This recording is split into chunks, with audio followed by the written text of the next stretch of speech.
everyone! Welcome to another edition of Cooking with Netsky Pechky. Today I will be cooking a Vietnamese dish called Hu Tieu. Konting history lang behind this dish. Dun po kasi sa amin sa bayan ng Morong Bataan, there was a Vietnamese refugee camp from the year 1980 until 1994. So some of the locals from our place managed to learn how to cook this dish from the Vietnamese refugees. Then, nung mag-close yung camp in the year 1994, nag-open ang unang hutiuan sa bayan ng Morong. My husband and kids love this dish so much, kaya lagi silang nagre-request na aralan ko naman daw lutuin itong dish na to. Kaya ngayon, I'm going to share with you how to cook Hu Tieu Netsky Pechky style. For the soup broth, boil pork bones in a big pan.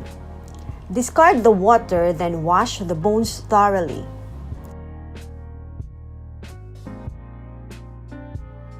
Put hot water on the dried shrimps and dried squid. Cut the dried squid into small pieces.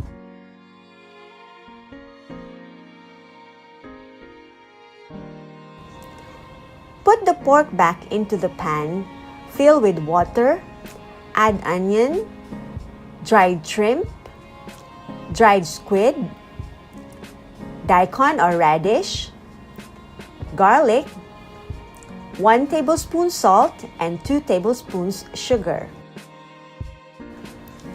Bring to a boil and simmer for about 2 hours. Strain the soup.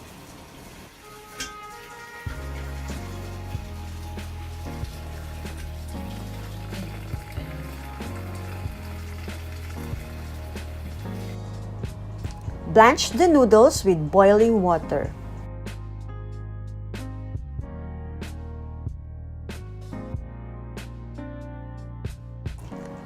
For the toppings, boil 2 pieces of pork meat and 1 piece of pork liver.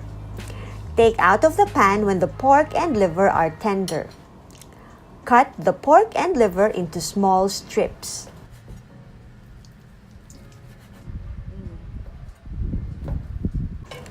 Also, boil and peel some shrimps.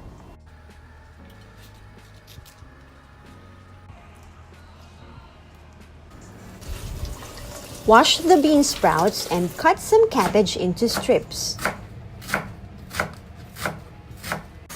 This one is optional. Igisa mo lang yung sibuyas sa achiote oil and then lagyan mo ng sugar, and that will be one of your toppings.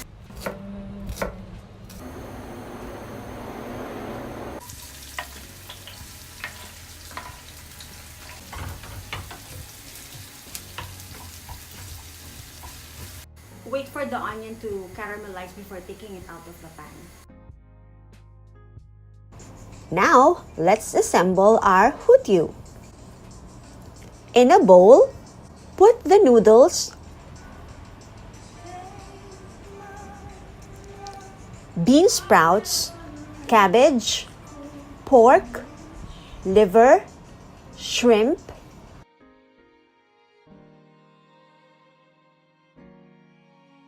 fried onions, and the soup broth.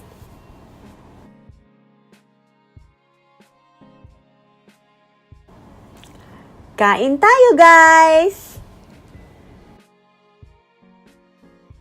And that's how I make my own version of Hu Tieu. Thank you so much for watching. Hope you like it. Please don't forget to subscribe.